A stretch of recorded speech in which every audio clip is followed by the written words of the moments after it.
Hello and welcome to episode 77 of the Virtual Velo Podcast, the show that bridges the gap between athlete and avatar, keeping it real in the world of cycling esports. Well, my co-host Chris Schwenker and I, Emma Martin, we are looking forward today because we have a guest who is here for his fourth appearance on the podcast.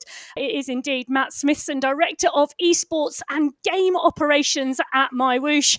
We are taking a look today at the $1 million MyWhoosh Championships, the upcoming UCI Worlds, and what's new and next for the platform shaping the future of cycling esports. It's always great to have Matt on the program. Like you said, we would go back to, I think, November of 23, Matt, was the first time that you were on, and I've started covering MyWhoosh way before that. But it's going to be a fun chat, and I'm looking forward to getting some answers for the community's questions directly from the main source. It's fabulous to have you here. Thank you so much for joining us. Absolutely brilliant to have you here today. So, Matt, straight up, you have been here 3 times before on the Virtual Velo Podcast. It's been a little while since you were here. What's new and what's exciting at MyWhoosh since your last appearance on the Virtual Velo Podcast? Look, as always, it just never stops here. There's always something new, exciting, changes, bringing new things, whether it be esports, growing the community, growing out cycling as a whole. I don't think we've spoken since the World Championships last year. Maybe we spoke just post World Championships in sort of November last year. Look, as we know, that was an awesome success. We sat back, we took some learnings from that. There's been some changes. For this year, we've had a look at Sunday Race Club and made some changes to that in an esports perspective, with more changes to come that I think we might touch on today. We've announced the MyWhoosh Championships back on for 2025. I can't remember what year it is anymore. It goes that fast. We've had some changes to the platform. We've got lots of new things coming. A lot of new things have arrived within that time. So it's always evolving. We're always playing catch-up's not the right word, but it's always, we always just seem to be chasing the next thing that's happening, and we don't get enough time to probably look back and say, gee, we did that well, or what can we do better? It's just, onwards and upwards constantly here at MyWhoosh at the moment. Since you opened the door, Matt, I'm going to jump right in and tell us what's new at SRC and what can the riders look forward to. Look, we had some changes earlier in the year, and it's probably worth touching on those while we're here because maybe some of the community don't know about that. So we introduced categories 5 and 6, which was something we needed. We needed to balance it out a bit much. The spread was too big. So if you're in 1 and 2 was okay because it's highly competitive and it's tighter numbers. But when you're getting to 3 and 4, the disparity was just too big. So across men and women. Women was actually worse than men, would you believe? Because category 3 women is really strong, and in category 4 started to drop away, but then there was no entry point. So we brought in category 5 and 6 and added additional prize money for that, which was great. So the prize pool became bigger. We've got a heap new verification processes, but that probably bores everybody. So we tightened up some things there. We changed the prize money to go down to 10th place, which was something the community were really asking for us to do. We've put in a new race score categorization system internally. So there's been one of the hardest things we do with SRC is categorization. Now, I know, Chris, that your key interest in the community quite often is the Cat 1 and what's happening in that space. But the Cat 2 to 6 is where that's the hard part that nobody else actually does other than MyWhoosh. So having to categorize those people, get out the sandbaggers, make sure that people are not holding back just to make prize money, but secondly, allowing the people that legitimately can't compete come back a category to be eligible to race for the prize money. So that's been difficult, and that's extremely time consuming. And one of the things out of that, and sorry, I'm maybe going off track a little bit, is for esports to be successful, I'm a true believer in we need to have eyes on esports at the highest level. And I think the more that we can get category 2 to 6, and maybe let's rephrase that, category 3 to 6, right? Because some of the category 2 riders could qualify for World Championships, right? That's certainly on what we have planned for this year. But the more people we have racing in categories 3 to 6, well, what do those people do when we're broadcasting and doing the UCI World Championships? They watch, they become the eyeballs, they become the ambassadors for esports racing. So my view on that and the support of that, I'm not going to say change, but it's become a stronger focus. I really want to get that right. Sorry, Chris. Just take for instance, we're in the middle of a very exciting tour right now. And I can tell you that the majority of the people that are watching are part of the global cycling community. They're not just casual viewers that tune into the Tour de France once a year. For the most part, it's people that are engrossed in the community. And I think that model does cross over to cycling esports. Absolutely agree with you. And we're all here to grow cycling esports in that aspect of the MyWhoosh life. And I know that both of you do a great job and great supporters of that. And we very much thank you for that. But to do that, we need the more numbers. So I really want to grow that lower categorization, everyday man or woman SRC that I get out and enjoy on the Sundays. I can get out and enjoy. And it's as hard a racing for me as it is for Jason Osborne and Michael Vink. But we come back to changes. We had some changes with the weigh-in systems as well. So we had a chat with a number of people in the community, and we looked at ensuring that became a little bit more healthy, a bit more safer for everybody. What I want out of that, or what MyWhoosh wants out of that, is we want people just to race at their normal weight. No more weight manipulation, no more things that are maybe within the rules, but as we know, maybe not within the rules. Let's tighten that up and just Tade races at the weight that he started at that morning. So we want our racers to do that and do that in a healthy way. So we tightened up that and made some changes. But the change that's coming, and nobody knows until today, is we're going to make just a small change within the events.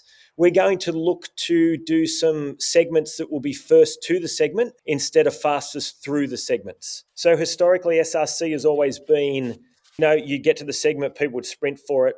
What's happened is since we brought the prize money in for individual segments, because we didn't have that until January, unfortunately, we've had too many people decide that they're just going to cruise around at 24 kilometres an hour and sprint through the segments. Now, not that that's not within the spirit of what we do, but hey, it's not rewarding those that are out there racing hard and trying to get rewarded for that. So we're working on it at the moment. Next few weeks, we're going to see trialling the first to the segment for the sprints and the KOMs. And I think, to me, that changes up the racing, because I know I probably can't win the segment because someone from behind me is going to do that. I also know that I can't get up the last climb and probably trouble the scorer on a hilly course, but can I race to a point at 15 and 22 kilometres? Yes, I can. So I'm sort of excited for that, for the racing. So I think that's probably the best recap I give. I know you two are probably as close to it as I am, the SRC. Is there anything we've missed in that? The only thing I was going to ask you, Matt, was because you talked about growth in numbers, and we've seen growth in numbers in SRC since the introduction of the 6 categories in January. I mean, we've been over 300 men in the last 2 months on a Sunday, and we are coming very, very close to 200 women. So, combined, over 500 riders is a regular now for a Sunday race club. Do you guys at MyWhoosh, do you have an ideal number of riders you'd like to see racing the Sunday race club, or really is it more sort of evolutionary than that? I want 2,000 riders in Sunday Race Club. I'll be very clear. Wow. We want to get as many people out there. Yeah. No, look, I'll come back to that number in a minute and my actual call to both of you and the community. Look, I believe, and I truly believe, and I've said this in some other interviews and podcasts that I've done, I think we're going to be the first sport in the cycling realm, or discipline in the cycling realm, where we are going to have a elite event, and we call SRC an elite event, that will have more women start than men. I don't think we're that far away from that. And I think if we start to call out some of the women to push to get that, I think we can do that. Now, that's not been done before. And to get to the numbers we're getting, it's pretty cool, right? And I know there's lots of ladies community chats out there, and there's all those sort of things. So I really think we can get there, number one. But just touching on those numbers, we talk about the growth of esports, and Chris, I know it's a huge passion of yours, and it's become a big passion of mine in this role. And I know, Emma supports it massively and is part of it every weekend. The wrong word is to say for this to continue, but for this to continue to grow, we need more people racing. Now, people say, how can we professionalize it more? How can we get more prize money? How do we get more sponsors involved? How do we get all those things happening? Well, when I have 2,000 people out there, it's a saleable item for people. I can bring sponsors on board. I can do those things. And unfortunately, we've ended up in a bit of a situation where the prize money in the racing is so good that quite often I think some of the athletes don't want to rock the boat and maybe promote it as well as what we can. But I can very clearly say, if we can get to that 1,000, 1,200, 1,500, 2,000 people, I have a very, very strong argument to introduce more racing, midweek racing, more prize money, really make a big thing out of this. So, so the answer to me, 2,000. Well, that's pretty amazing. It would certainly be quite an accomplishment and brings a lot more eyes onto the sport in general, which, of course, as you've mentioned, is a huge passion of mine. But we kind of breezed over something that I think that you assumed that the audience may not be interested in. And that's when you said that you're making changes to performance verification. The SRC is very different from any platform in that you verify every single racer that races. We know for a fact that this sport is stuck behind a very terrible stigma of cheaters and weight dopers. And the fact that you devote a significant amount of resources to that, I think, is very significant. So just like that, just like holistically, just tell us what's going on. Yeah, look, we've added some more tests around power profiling. So a lot of it has been very easy to do around average powers and things like that. But bringing in normalized power, recovery rates, percentages above FTP over the time span of the event, it gives us a bit clearer physiological photograph of somebody. And then we've got in more comparison data. So we're comparing things over a longer period of time than what we had in the past. And I think we saw last weekend, I think category 2 men, I think there was 11 or 12 men within a second in the finish. I think Peter won, but I think Peter got caught on the line from a breakaway, and then there was 11 others sprinting for the line together. And that says we're starting to get this a little bit better. Not that it was wrong. So the verification is more around, have we got the right people in the right categories? We've got some new things that we're doing with some secondary and primaries, some different testing that we're trialing that I haven't brought in yet. We can see we're taking snapshots at certain times in the race rather than overall. So we're seeing some different things when people sprint versus when people climb versus when people are going downhill. So we're comparing some different things there in those primary to secondary things, because that's where you pick up some slope and power changes with the secondary, because they don't behave differently at the same, I suppose, pedaling dynamics, if that makes sense.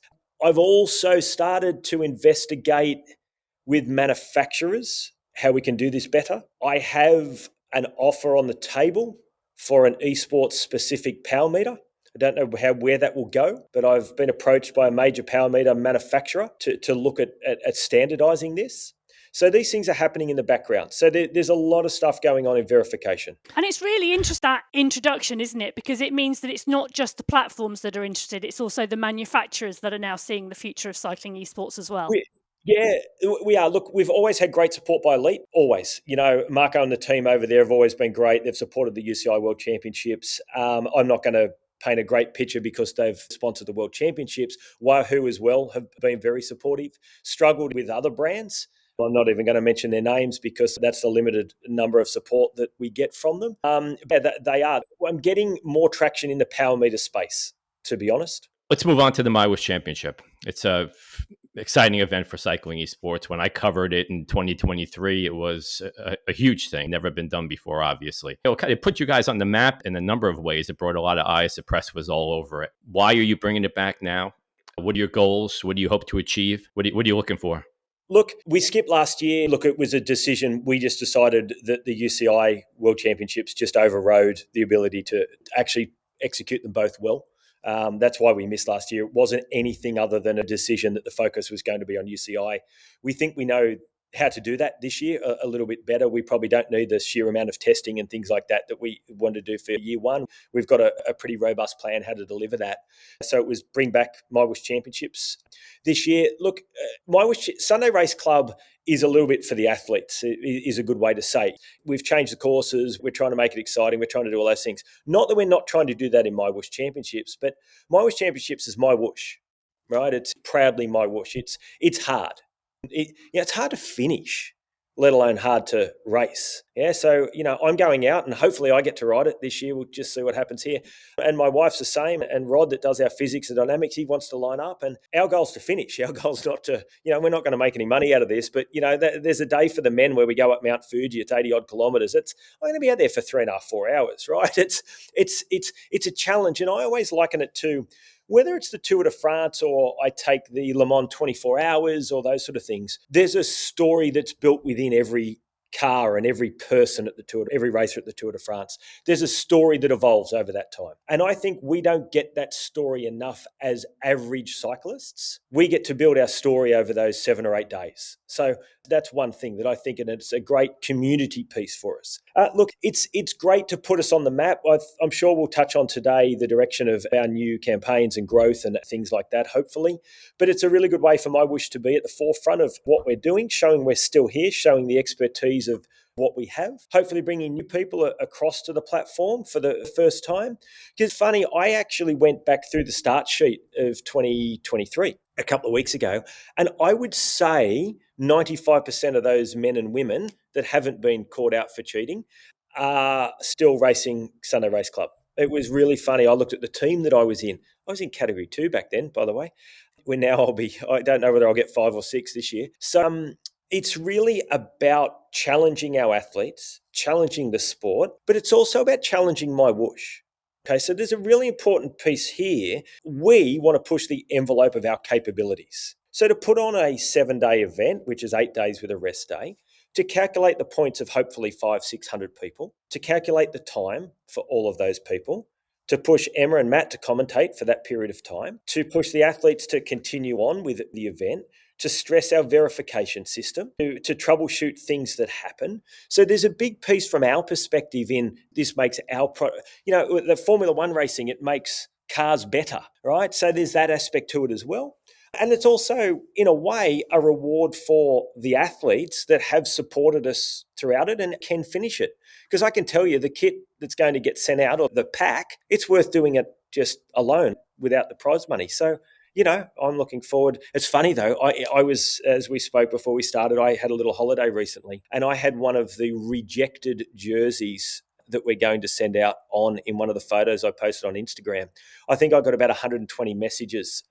Is that the jersey we're getting for the MyWhoosh Championship? So I made a bit of an error there. No, we're not getting a salmon jersey, guys.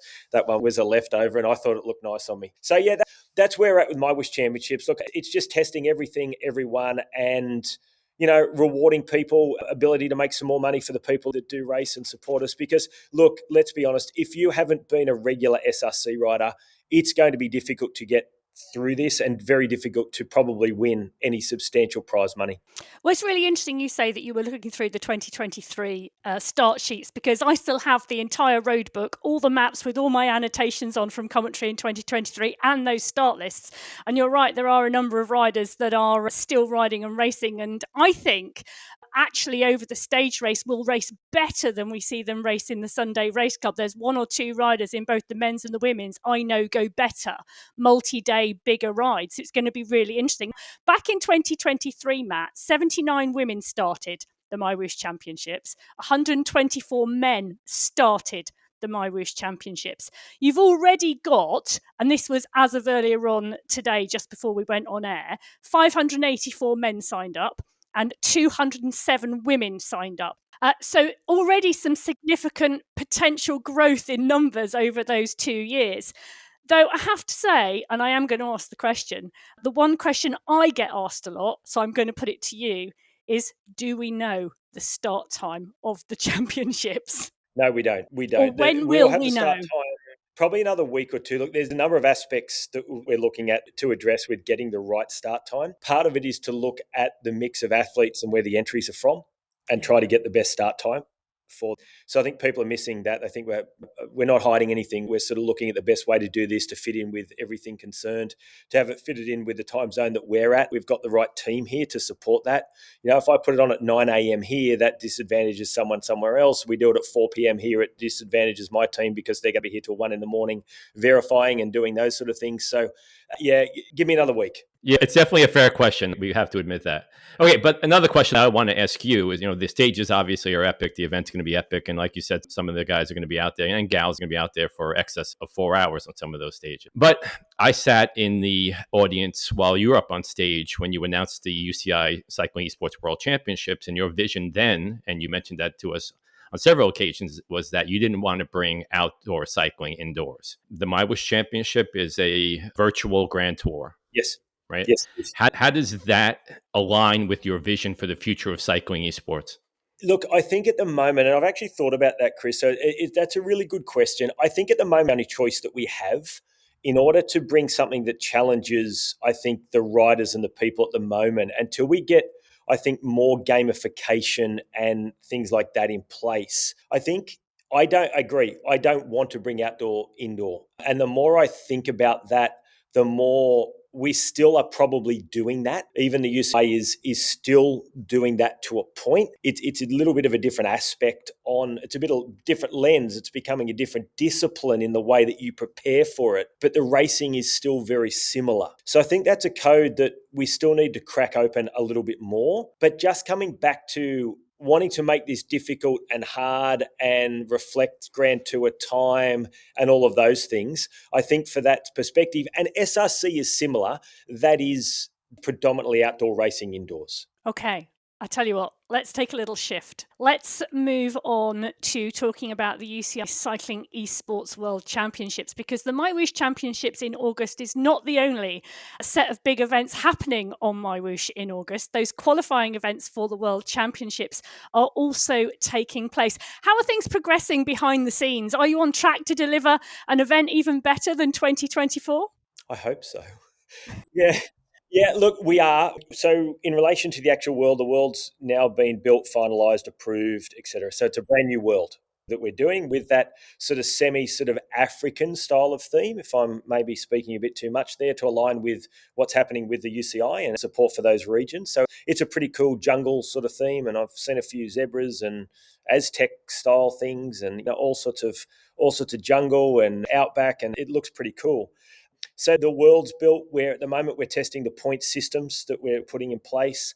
The third stage is the big one. That's the big change. And I'm sure we can run through that in a moment, so I won't go into that too much. The qualifiers, we're running on a current course that we use, that you and I know well, Emma, from SRC. It's very similar to that Alula SRC course. So it's a cut down version of that, which actually reflects stage 2 for the World Championships this year. So it's flat into a set of really solid rollers, into a climb down the other side and into the finish. So it's just that, but we wanted to lengthen that out. We wanted the qualifiers just to be one race, open qualifiers, 30 odd kilometers, balance it out in between sort of what the event's going to look like, rather than running 1, 2, 3 stages, etc. So we've got those on board. Bart's done a fantastic job he looks after all of our relationships and federations and all of those things. So he's worked with the UCI and Jacob and Sam on that. So that's done. The planning with all the federations, that's all now gone out. We're talking to them about them putting on their qualifiers. Their qualifiers cannot be our open qualifiers.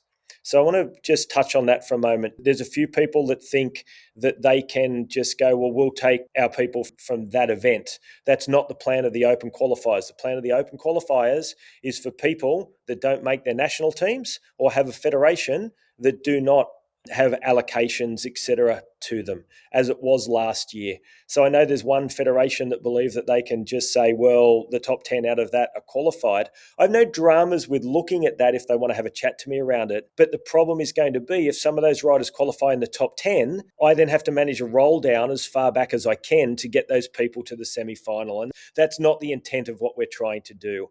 The federations need to qualify their people in their way. If they want to talk to me about doing it or run some qualifiers or however they want to do it's great.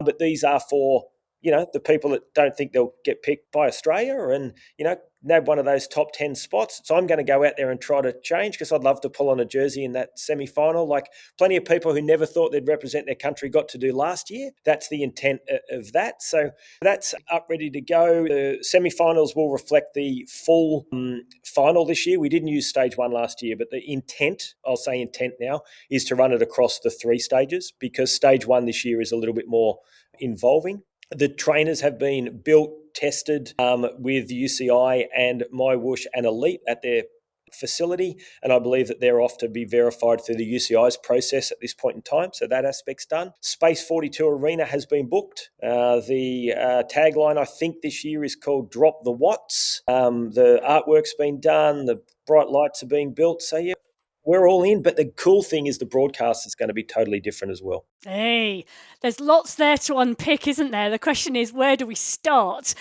I think, to start with, there has been a lot of questions in the community around the national federations and the qualification process. So I think that's really great. Thank you ever so much for putting that onto the podcast in terms of giving everybody an update on that. That has been one of the big questions. The thing that has been a big question is, I am going to ask this quite early on, and I'm assuming the answer is yes, that the Worlds will eventually be released to everybody like Switzerland was. Yes. Yes, See, definitely. there you go. Definitely. Easy question to No, start with. definitely. Definitely. No, we actually had a meeting about this the other day when we'll have them out. I'm hopeful about the first week of September is when we'll have them out. And I think we might roll back last year's for a little while. We might shut that one down. It's been sitting there. It's used once or twice a week for a few events and things, but we might decommission last year and we'll push in this year's. Yeah, well, he mentioned a couple things that I want to geek out on here, so I hope everybody just bears with me. And it was a big story in my eyes, the standardization of the trainers last year. That whole process, I think that took the authenticity of the event to a totally different level. And I was really happy to highlight that and get that out there into the open so people can see that not only MyWhoosh, the UCI elite, everyone's all in to make this as fair an event as possible. So let's just go through the procedure real quick. Is it the same protocol as last year? How many trainers were put through that protocol? How many trainers were then sent to Purdue? And people can read my articles on what they're doing at the lab over there in Purdue and Dr. Monson and his team. And then what do the trainers do in the meantime? Are they then maintained in the building? Are they monitored? Are they surveilled to make sure that there's nothing that can potentially happen to them while you're not looking? Yeah, 100%. So my belief is there's been I say about because I'm pretty sure it was 60 trainers, so it's more trainers this year. The difference this year is the men and the women are going to have their own set of trainers. So one of the failure points last year we believed was it was too big a changeover time between the two events because we utilised the same trainers and we allowed athletes to use their bikes, which we still think is the best way forward. And the changeover and cassettes, and it just took too long, brought too much risk in. So what's going to happen this year is I am unsure whether the women or the men are going first at this point. Let's say the women are going first. They'll be on stage, they'll warm up on their trainers. They will start the event. When they're finished, their trainers will be unclipped with their bikes still attached. They'll be taken off. The men who will have warmed up out the back, they will be brought on stage with their bikes already connected to their trainers and bolted down. So that takes a lot of that time. So the switch over between the men and the women or women and men is going to be 10, 15 minutes this year. So hopefully that's a bit more engaging and alleviates that. The trainers, I think that it's either 5 or 10 have gone across to Purdue randomly out of the batch that were completed, and that'll go through that protocol that I have absolutely no part in at all. I don't know what that protocol is. I don't know the timeframes. I don't know anything about it, and I shouldn't know that process. So Purdue do that with the UCI and the UCI only. So elite don't know that process. We don't know that process. So off they go, and then they're verified. Now, we're hopeful that they will be passed, and that will then pass the batch. So the trainers that are at elite that are either being finalised or are now finished, as we did last year, they've got a locking mechanism. The boxes have a seal on them. They will stay within elite until they're shipped here, and they will be unboxed the day or two before with the UCI in person and basically utilised as they were.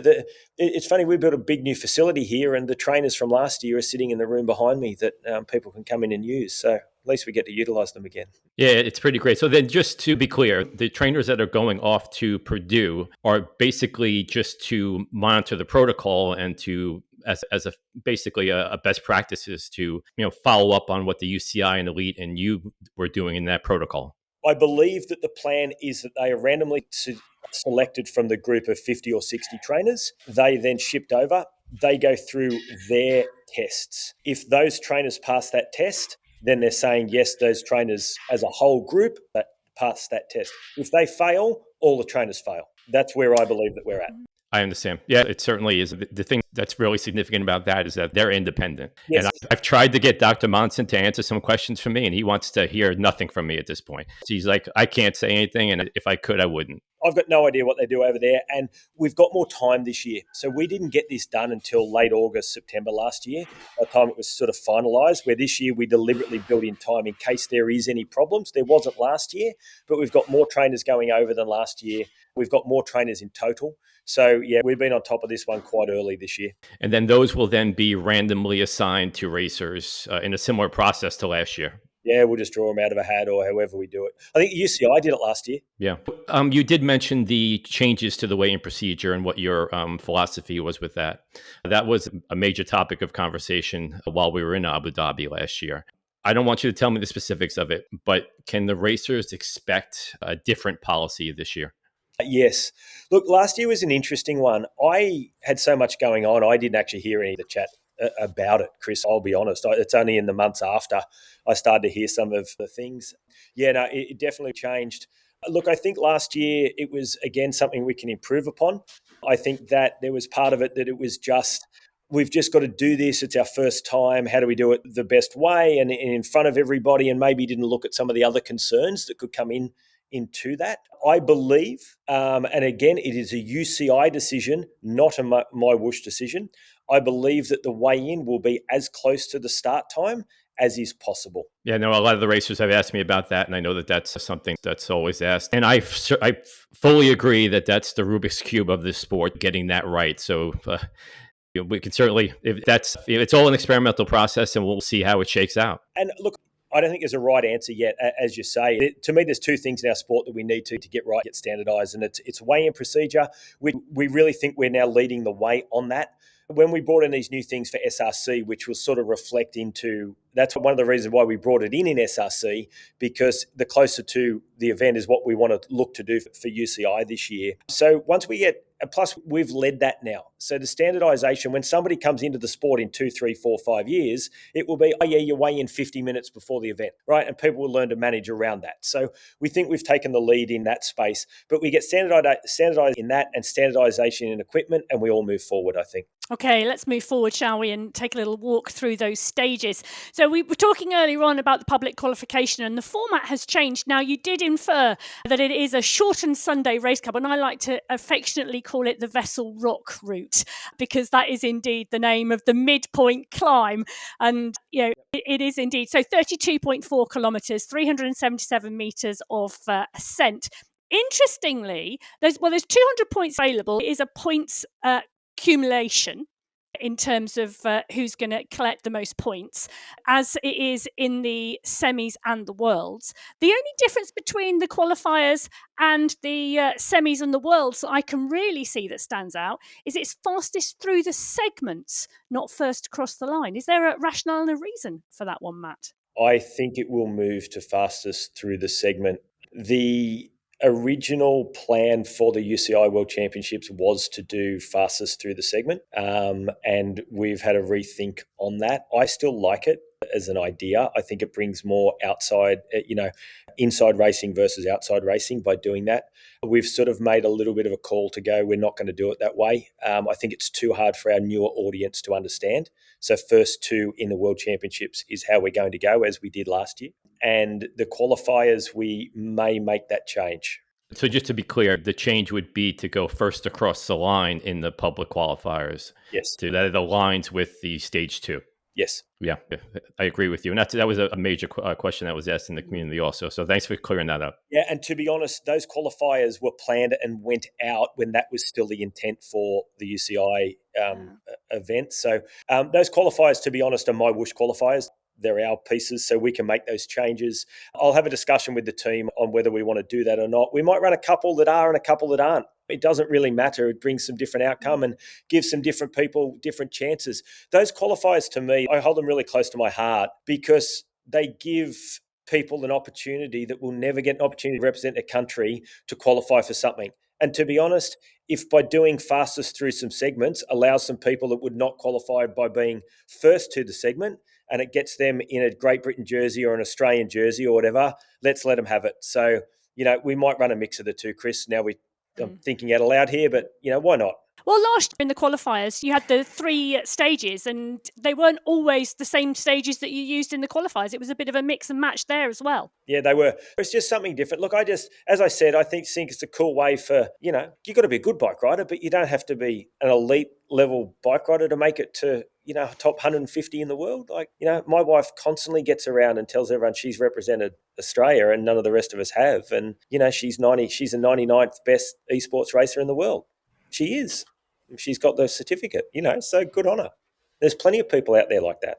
There are indeed. And we saw multiple riders riding every single open qualification event and securing their place in the semi-finals in the 4th and final open qualifier last year. So it really is a big target for a lot of people just to try and get that semi-final spot. And you are quite right, Matt, in your assessment that it gives those people that opportunity. Okay, so first up, we've got 3 different rounds in the semis and the worlds. The first up, the Sprinters Paradise, 12 kilometres. 8 1.5 kilometre laps with points at the end of each lap. So 7 opportunities to score 20 points, and then there's double points on the final line. It could well be fast and furious. What's your sort of thought process behind that? Do you think it's really going to be a sprinter's paradise? No, I think I've made the course too hard. It's really tough. Yeah, it's really tough. It comes down through the sprint and then it kicks up into a 3 or 4 percenter and it goes for a couple of 100 meters. So it's going to be a strategical choice. Do I sprint? Do I wait? What do I do here? It's not just going to be a flat sprinting piece. And now the speed that the elites will go through that the rise may not be as hard as it is for myself. I've ridden this with no drafting and some things like that and some test builds, and it's tough. It's tough. It's going to hurt people. If you've just sprinted at 1,000 watts for 15, 20 seconds and then you want to recover while, let's call Jason Osborne just goes over the top and you've got to follow, it's going to be a hard day. It's tougher than what that one looks on paper.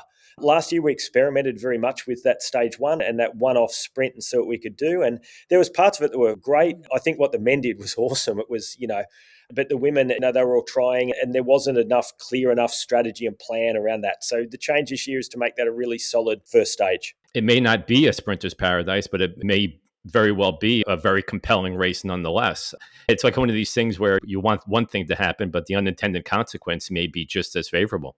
Yeah, it may well be. A lot of it will depend on how well people draft and how well they think about what's happening. If you get over that little rise, you're going to get around with Michael and Jason and Kate and Gabriella and all of those races. So the splits may or may not be there, but then you've got the option if Michael and Jason sprint, they're not going to be smashing it over that little rise either. So it's difficult one. And designing the courses, it's very much, this year's been a team effort. So I can't sort of say, I did this and I did that. We worked on this as a group this year, which has been fantastic for the business and us all coming together on this. You can't design a course because you've got athletes are going to win. You can't design a course against them. We very much held that mantra through it, that we wanted the best course that the best person wins. The definition of that is game fixing, and that's a no-no. So we certainly don't want to do that. We can, once these things are in place, we can speculate about it. So yeah, it's certainly interesting. Well, it's also interesting, isn't it? Because you talked about last year in that sprinters race in the men's, unexpected and novel tactics were deployed, shall we say, in the World Championship final by the men last year. And I wonder whether that's making the riders and racers already think a little bit more laterally this year in terms of how they ride and race these courses. Well, what I hope it's going to do is not cause me to all but have a heart attack when out of the corner of my eye, I saw what was happening on stage. So I understood what was going on, but I saw nearly every member of the staff sprinting through the backstage thinking the game had collapsed because no one was registering any power. So hopefully I've got past that this year by not allowing all the men to stop in the middle of the race. So, but yeah, look, I think we'll have a clear picture of who's in. Last year, I think Neil Fright was leading the men's last year after the first stage. And I'll be honest, I can't remember. Maybe Kate was leading in the women's last year. Now, will Kate be leading this year? It's a high possibility. Do I think someone like Neil will be leading this year? No, I don't. So, it's a bit of a different dynamic. It's not taken away from Neil. He's a great bike rider, excellent sprinter. but great tactics won him that from his team and his ability, where this year it's really going to be strength and fitness based. Well, talking about strength and fitness space, they go from that sprinter's paradise into the puncher's playground, another 12-kilometre course, 290 metres of climbing this time, 2 sprints and 2 climbs. It goes sprint, roller climb, sprint, main climb on that course. And 200 points maximum this time round. So more points available on stage 2 than on stage 1. Yeah, building up sort of, I think, with the value and the difficulty as it all starts to evolve. It's an interesting one, this. Originally, we had the 2 sprint points in between the rollers and the climb because it was going to be fastest through the segment. And so it was going to be about, fatigue and strategy and all of that. But by moving the first one quite early on, the race is going to start right from the gun. So it's going to be on right from the start for the men and the women to try to get those points. Those rollers are hard. They are a lot harder than the ones that we use in a Lula. They are difficult. You can't roll into them and half roll up the other side. You are climbing through them. So again, it's going to be a decision for, I suppose, the athletes that are looking to 8th to 20th on how much they can spend to stay there. And I think they'll have to go all out to stay there. But again, those points are on offer. So, you take someone, I don't know, I'll take Lisa from last year from Sweden. Lisa sprints pretty good and she's pretty strong. She's not going to get over that last climb with the front ladies. But you know what? Lisa might get through those first 3 points and Lisa may pick up a good chunk of points, maybe 6th or 7th or something like that. So it opens it up for those athletes a little bit more. The Michael Kleminski's in the men's area. Michael probably will just come off the back in the climb, but Michael sprints really well. So Michael will get through the rollers. The Lionels and the Jasons and the Michaels and the Kates and the Gabriellas and the Catherines, they're going to be there at the end, right? But I think it opens it up. I don't think you'll win the race in that stage, but the places between, let's say, 7th and 8th and 20th will really, really be solidified in that space. I think this is a real nice transition stage, and one for the all-rounders, which you can argue that perhaps the first stage isn't and the third stage isn't as well. So I think that ties in there pretty well. Well, I think it's going to be really interesting because I do think exactly what Matt has just said, that I think people will strategically target the first sections of these courses to pick up as many points as possible, knowing that they're probably not going to be there at the end. And I think that's really going to play around with it. And it will depend where the people are who are going to be present at the end and the points they pick up on the first couple of sections whilst everybody else is riding hard for them. Yeah, and you've got, and I can't think of a good example in the women's field or the prospective women's field in this space, but I can in the men. So in the men, you've got a young kid in Australia called Linda Molostic, and you've got Michael Plantereau from France, right? 55 kilos, both of them. They're going to climb when we get to stage 3. We'll get into this, but they could perceivably be right there at the end in stage 3, right? Because it is for climbers. And the steeper that's going to get, which I'm sure we'll go into, the more chance they're going to have. So in that second stage, if they can continue on and gather some points, all of a sudden they come back into the equation here, where last year that probably was never going to happen for that type of rider. So, yeah, it's a really interesting one, how that one pans out. It is. Should we talk about stage 3? Because, the mountain verdict, 8.2 kilometres, 554 metres of climbing, an elimination race. The gradient gets steeper and steeper. But in terms of that elimination chaser, the race field have got a 2-minute head start. Do you think this is the one, Matt, that's going to decide the championships? I don't know the answer. We've run a lot of simulations on it. And there's so many options in this. It depends how it's ridden. So I don't really want to go into how I would ride it because I knew how I would have ridden stage 1 last year and no one did it. I know how I would ride stage 3. But they've got many, many options on this, and from basic along the lines of, do they do an FTP test, basically? Do they accelerate at their own pace? Do they cruise early on the flat pieces and then go all out when the line's nearly upon them? There's a lot of options for the riders. So I think the option that they take, because there's some good options in that 3, there's many more, and there's some really bad ones, I can tell you right now. So the athletes need to figure that out. and figure out themselves getting caught at the last possible minute. So, the idea is that as people are eliminated, the other riders know what's happening. They know where they're at with the points. So I think off the top of my head, it's 5 points for every second that you can stay out there for. No, sorry. The other way around. 5 points for every 10 seconds. One No, point for every it's 5 1 seconds. point for every second. Sorry. 1 point every 5. I was trying to do the calculation on how many points they'd get towards the end. And so, it's just, I suppose, how they approach it, how much draft they're going to get on the flat part, because this gets really steep. Now, the line's going to go at, let's say, 20 kilometres an hour. I don't know what that is at the moment. I'll be very honest, we're testing that out, and probably 2 minutes behind. And then it's about, well, how long can I stay out there for? Yeah, well, that's the big question, right? And I do see it panning out as a ramped FTP test. That's the way I see it, because there are some athletes that excel in that area that are going to be vying for the championship. So we do know it's 12 points per minute, 1 point for every 5 seconds. Delta with these points, the riders are going to have to be pretty spread apart. I went back and looked at Mount Fuji, which is one of your really stiff climbs. It's 8.1 kilometers, 836 meters of elevation. Average gradient is 10.3%. So it's like the closest I could find. Ollie Jones, he did the climb in 2940. He averaged 6.1 watts per kilo. So are we thinking that this climb is going to last that long? Is the chaser going to catch them before that? Is the goal to not have anybody actually finish the climb? No one will finish the climb.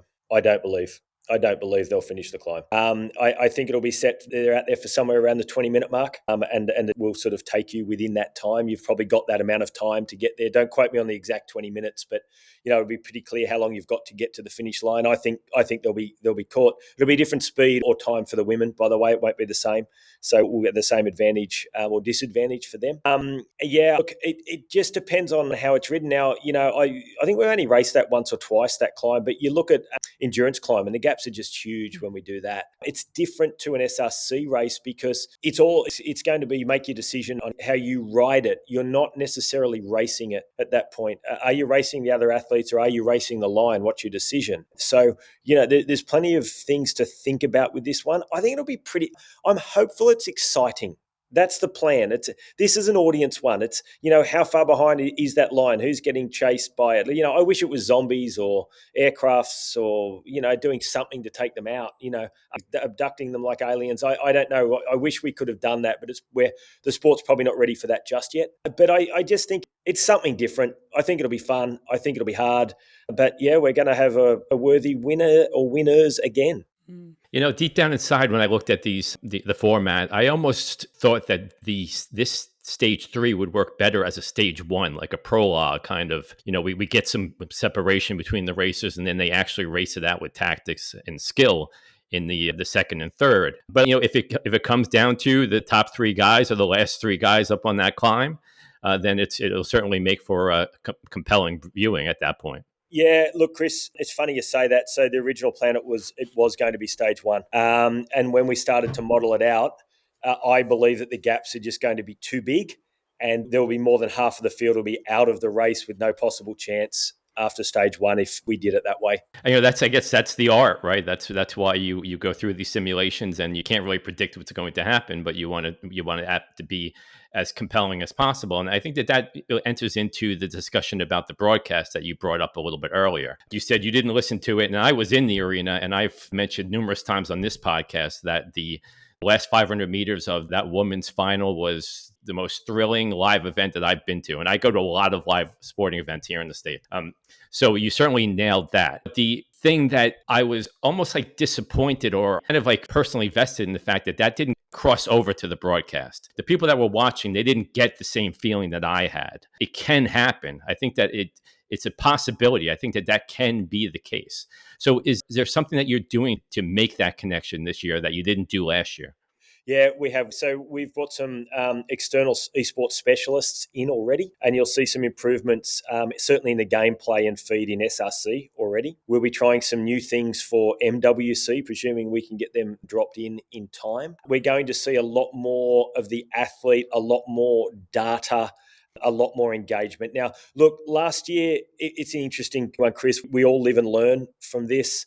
Because the event had always been an indoor at-home event and it was a broadcast event in the past, not a live event, we put the focus very much in delivering a great live experience for the athletes and for the people that were there. And the broadcast, we sort of just thought, yeah, look, SRC is quite good and let's go with a similar methodology and a few things. We had some things that maybe didn't go as well as they could have on the night in this space. And so this year it is, I've got a list of things that I want to execute this year. And number 1, 2, through to about 35 is the broadcast. So we will get the broadcast right this year. The 6.5-hour live stream, that was a huge commitment for anybody, especially Emma. I think she was exhausted by the time she was through with that. You mentioned that you're going to make it more efficient with having the riders having their own bikes and their own trainers, their own setups. Anything else to make the broadcast more efficient and more consumable by the viewing public? No, I think we'll be well down to under 3 this year. I think it sort of be the goal of the whole event. I still like the 3-stage sort of 20-minute-ish races, small gap in between. So the athletes are out there for a bit over an hour each time. We're going to be a lot faster in between the 2 events, definitely. We'll probably separate out the commentary and what's the right word for the sort of expert opinion. I think we'll probably do that a little bit differently. We'll do the awards a little bit quicker. So yeah, we'll tighten it all up this year, definitely. So just touching, Matt, before we move on, you're talking about changes there in terms of the broadcast and changes in terms of how you run the show with the men's and women's and the bikes and the statics and things you've learnt from last year. This year, what is success in terms of delivering those world championships for MyWhoosh? Look, I think last year, the success we had, as Chris touched on before, with the actual racing, I don't think that we can ever replicate that again. I'm with Chris. That was literally the best thing I've ever seen. By so far, it wasn't funny. Like, I still get chills thinking about the end of that women's race. Like, we're in this new building that I'm in now. It's broadcast. There's a sort of reel that runs for about 10 minutes, and it's on all day from the testing through to everything. And I see it, and I stop every time. And I'm like, can we do that again? I would love to say yes, but I don't know whether last year that was luck or good management. But I think success this year is continue on to not have those failures. We need to remember that this had not been done without failures before anywhere. And that's not detrimental to those that had done it before. It's difficult. Right, it's super difficult. Even the Olympic esports test event, there was problems there. There's been problems in I think there was a British one that was done. It's never been right, and it didn't get done right because it's really hard. So let's get that right again. Let's hope the racing goes well. Let's hope that the broadcast is engaging and it's fun, and we capture the essence of the athlete and the story a little bit better. But again, this year, I think coming into last year, if we've got a whole community out there of 100% of people. Let's talk at the esports community and the fringe community. I think even at that point last year, 20 or 30% of them had any idea who MyWhoosh really probably was. This year, that number is a lot higher. I think that we're a little bit more mainstream than what we were. Are we as mainstream as we're going to be by Christmas? No, but we're going to get there. I think that the normalization of MyWhoosh out of this is a big metric of success. And that we can show the world that this is good enough product to take to if the esports Olympics and things like that start to happen. And that, we've got a highly capable team and a really good product. So I think that you lined me up for my next question here when you said as mainstream as we're going to be around Christmas time. So I'm pretty sure that you have a vision for how you're going to make the platform mainstream and to take it to the next level as far as growth goes. So can you give us some insight into that and where you expect to take the platform, through Christmas and beyond? Yeah, look, we've got some new things in game that we're starting to work out. So, we've got the missions that have been launched now, which is sort of like those monthly challenge type things where you tick off some boxes and are rewarded. We're really pushing a new sort of marketing and community campaign that's going to roll out. We're going to look at even doing some things like television and user-generated content and really, that type of stuff pushing forward for the brand. We've got a good product. We've got a strong brand. We're free. Let's tell people about it. It's time. So we've put our heads together. I'm sort of lucky enough now to have some different responsibilities within the business, and a big responsibility of mine now is to grow the platform. So we're going out there, we're going to film our ads in the not too distant future and start getting that stuff out there. We've employed some new people to bring some of this to the fore. As I always say, there's room for everybody in this space. I just want people to come on and try what we're doing. The workouts, the free rides, the racing. It's all, Chris, it all builds into one thing. And a lot of people talk about esports and they talk about community and they talk about all these different things. I think that it all needs to be brought a little bit more into one. And I think that there is pathways to esports and there's pathways out of esports into, your workouts and your training and making it, our new slogan here that you may have already seen is no fuss, no fee, just ride. And then, that'll change out to just race, just run, just triathlon, just, workout, whatever those things are. And indoor cycling is about making it easy. I always, the guys here hate my analogy, but my analogy is I have limited time to train. So I actually keep my kit in a drawer next to my trainer. I run home, I derobe is the best way to call it. I pull my Nicks on, I put my shoes on with my business socks on, and I log in and I start to ride. Okay, so that's number one. That's what we're doing. There's no fuss. It's easy. Just jump on MyWhoosh and we're there. There's no fee to it. Jump on and you don't have to pay for it. So I don't mean you don't pay for it in relation to I'm paying for something else, so I don't want to use it. It doesn't cost you anything. Just give it a go. Give us an opportunity. If you ride 5 times a week indoors, give us a go twice of those times and see if you like it.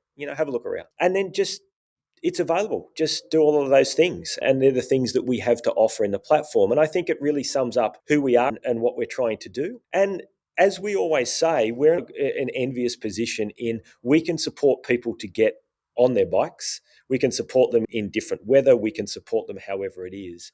I know there's a cost involved in buying your trainer, but we have support now for dumb trainers. You don't have to have a smart trainer anymore. Your speed sensor, you can be set up for $100, $150 and you can enjoy jumping on, having a ride. You have to commit the $20 a month or $30, or I don't even know the prices elsewhere anymore. So we really just want to push out. We're here, we're free. Come and give us a go. So that's what we're going to work on really hard. We're going to continue pushing UCI World Championships, continue pushing SRC, MWC, all of those things. And the support that we get from people like yourselves helps us to grow in all of those aspects. Give us some insight into your best case scenario for the roadmap for the platform next year, the next 2 years. Really looking forward. What would be on your wish list of things, not only racing, training, community? Yeah, wish list for me is that I suppose that I'm an events person. I like joining events and doing events. I'd like to get out there and be amongst, I suppose, more people. So we have a lot of our users really use our product for workouts and free rides. And so for me, my first piece would be I would like more people coming in and joining events and pushing those events and being part of a little bit more of that sort of community feel is where I'd like us. I'd like us to be seen as a viable option in this space for everybody. I would like everybody to know who we are. I'd like everybody to know that there's no fees involved. And I'd like everybody to know that we're fun and we're here and you can meet the team and talk to the team and you can get a jersey in game, out of game. I think elevating that part of it is going to be the success for me. There's a million metrics you can have around all of this stuff, right? And none of it really makes a lot of sense in a non-subscription based platform. Okay, because we're not driving people. People don't feel they have to come back to us because they're paying for us. So they'll come back to us when they get the spare time or those sort of things. So daily, weekly, monthly metrics, they don't always stack up for a business like ours. What does stack up though is when I'm at the coffee shop and someone says, I know who you are. Not in me, as in the product. And I was in Lake Annecy recently and I'd gone for a ride. I was very tired and I pulled into a cafe 30 kilometres back from Annecy and there was a group of British cyclists sitting there and they saw that I was decked out from head to toe in my Whoosh kit. And for the first time, they said, oh, do you work at MyWhoosh? And I'm like, yeah, I do. And they're like, oh, yeah, we know all about Sunday Race Club. None of them had ridden on the platform, but they knew about Sunday Race Club. Their bike fitter raced on Sunday Race Club, someone that owned one of the bike shops near them in the K, in this new Sunday Race Club. So that was the first time I've gone, hey, people really starting to know who we are and what we do. And a few of them are like, yeah, we'll jump on, we'll give it a go. And that's all I ask. So a big metric for me is that people know who we are and we're out there and, there's viable options out there. So I think that's the key thing, to continue to bring new features and functionalities. We've got some really cool arcade mode style things coming, which is more for sort of the entertainment side. I think there's still a long way to go, these platforms, us and others, in how we entertain. I got on and I rode last night And I don't ride indoors as much as I used to because I'm here all the time, unfortunately. But I got on and I had to train. I had no alternative but to go outside or whatever last night. And I was like, I need to be more excited to be doing this. I would love us to be able to do something where I look forward to riding indoors more than I do riding outdoors. So if we can get somewhere there, and whether that's through some of the arcade stuff or whether it's through I have more racing or more events that I aspire to do so the training becomes easier.